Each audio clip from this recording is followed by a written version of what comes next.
देखो भाई, organic chemistry का टॉपिक है। अवशोषण नियम होते हैं, अक्सर एग्जाम में पूछता है। तो अवशोषण नियम में हम आज देख रहे हैं लैम्बर्ट का नियम, लैम्बर्ट अवशोषण नियम।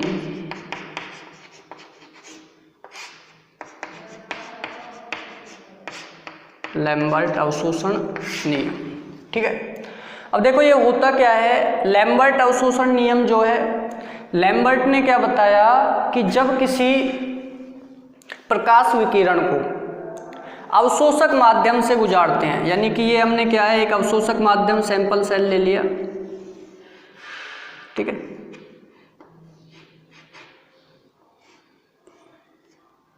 ये सैंपल सेल हो गया, इसमें पदार्थ भर दिया, ठीक है।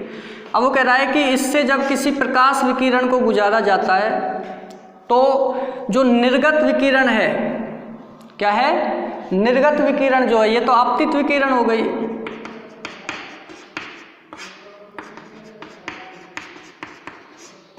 और इससे जो निकलने वाली है वो कैसी होगी, निर्गत विकिरण, ठीक है। ये आपकी क्या होगी, निर्गत विकिरण होगी। अब उसने क्या है, नियम दिया लैम्बर्ट ने, और लैम्बर्ट ने क्या कहा कि जब किसी विकिरण को अवशोषक माध्यम से गुजारा जाता है, ये क्या हो गया आपका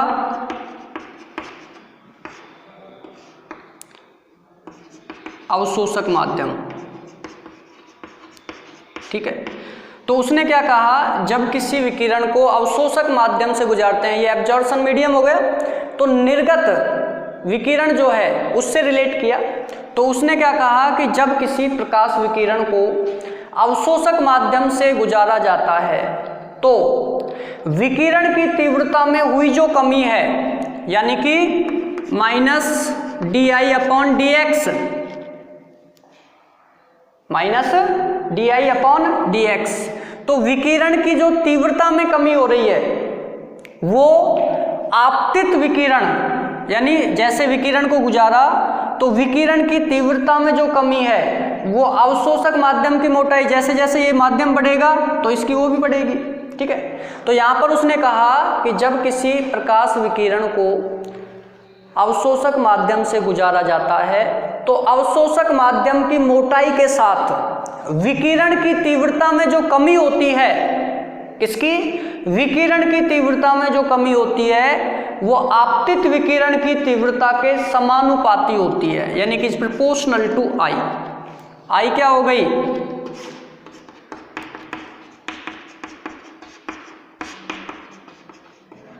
आपतित विकिरण की तीव्रता, ठीक है। डी आई आपका क्या हो गई, सूक्ष्म तीव्रता में कमी विकिरण की, और एक्स क्या हो गया, अवशोषक माध्यम की मोटाई। तो ये जो कमी है, इसमें ये माइनस चिन्ह क्या बता रहा है कि विकिरण की तीव्रता में कमी हो रही है, ठीक है।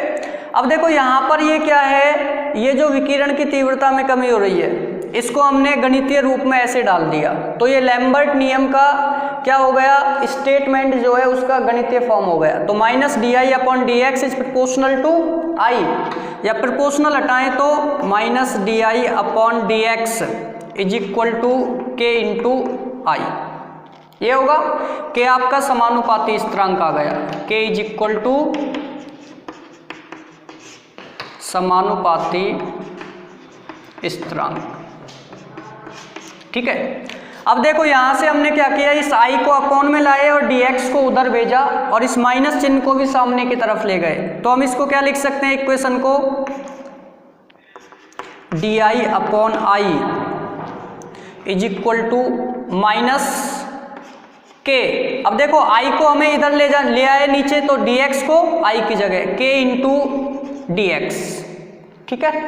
इसको हमने दे दिया समीकरण नंबर, इसको 1 दे दिया और इसको 2 दे दिया, ठीक है। अब समीकरण 2 का हमको क्या है, समाकलन करना है, तो हम लिखते हैं समीकरण 2 का, ये लिमिट्स बता रहे हैं I0 टू IT तथा 0 टू x के मध्य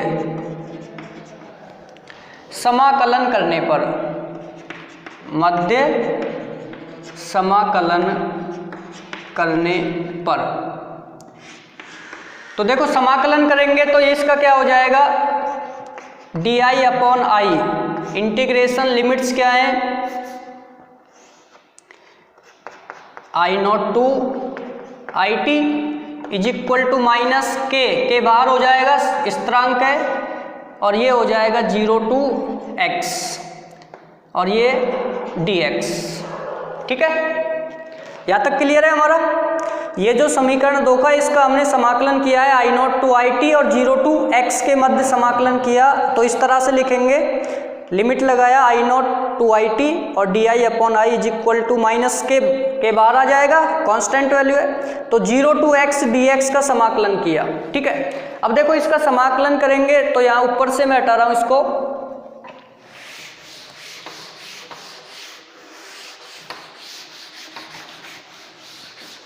देखो क्या हो जाएगा समाकलन, डी आई अपॉन आई, इसका क्या हो जाएगा, ln हो जाएगा, ln आई। तो यहाँ पर मैं क्या लिख देता हूँ, ln आई, और इसकी लिमिट्स लगा देते हैं हम आई नॉट टू आई टी। ये तो इसका हो गया डी आई अपॉन आई का, ln आई, और लिमिट्स लगा दी, इज इक्वल टू माइनस के, डी एक्स का क्या है, x हो जाएगा समाकलन, तो हमने क्या है x समाकलन और 0 टू x, तो upper limit minus lower limit करें तो यहाँ पर क्या लिख सकते हैं, ln I T minus ln I naught is equal to minus k into x की पावर, यानी x जो है एक तो x है दूसरा 0, तो x माइनस 0 हो जाएगा, तो यहाँ पर क्या आ जाएगा k इंटू x। इसको हम क्या है log a माइनस बी है, तो इसको log a अपॉन बी के रूप में लिख दें, ln के रूप में, तो क्या लिख सकते हैं हम, ln I T upon I not. ठीक है, a माइनस बी था तो a अपॉन बी में इस तरह से लिख दिया, is equal to minus k into x. अब हमें क्या करना है, इसको मैंने समीकरण दे दिया 3, समीकरण 3। इस समीकरण का क्या है, हमको दोनों तरफ एंटी लॉग लेना है प्रति लघु गुणक लेने पर, तो हम यहाँ पर क्या लिखेंगे, दोनों ओर प्रति लघु गुणक लेने पर, प्रति लघु गुणक लेने पर, यानी एंटी लॉग लेंगे तो हमारे पास क्या आ जाएगा,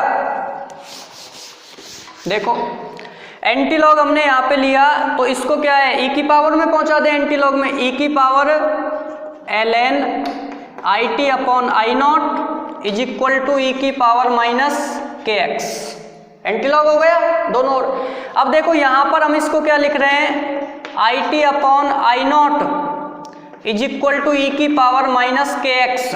ऐसा क्यों लिखा, क्योंकि यहाँ पर ये जो ln e होता है इसका मान 1 हो जाता है, तो साइड में हम बताएंगे चूंकि ln e is equal to 1 होता है। ठीक है, तो 1 को इससे इंटू करेंगे सेम राशि रहेगी, या मैं इसको क्या लिख सकता हूँ, इस आई नॉट को इधर भेज दें हम गुणज में, तो क्या हो जाएगा, I T is equal to I naught into E की पावर माइनस के एक्स, यही आएगा। ठीक है, और इसे ही हम क्या कहते हैं, इसको मैं दे देता हूं इक्वेशन नंबर 4, और इसे ही हम लैम्बर्ट नियम का गणितीय रूप कहते हैं, इसे ही लैम्बर्ट नियम का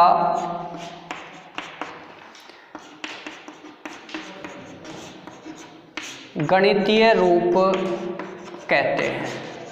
ठीक है भाई, तो इस तरह से लैम्बर्ट नियम जो है उसको हम डेरिवेशन कर सकते हैं, ड्राइव कर सकते हैं, उसका गणितीय रूप को कैसे ज्ञात किया जाता है।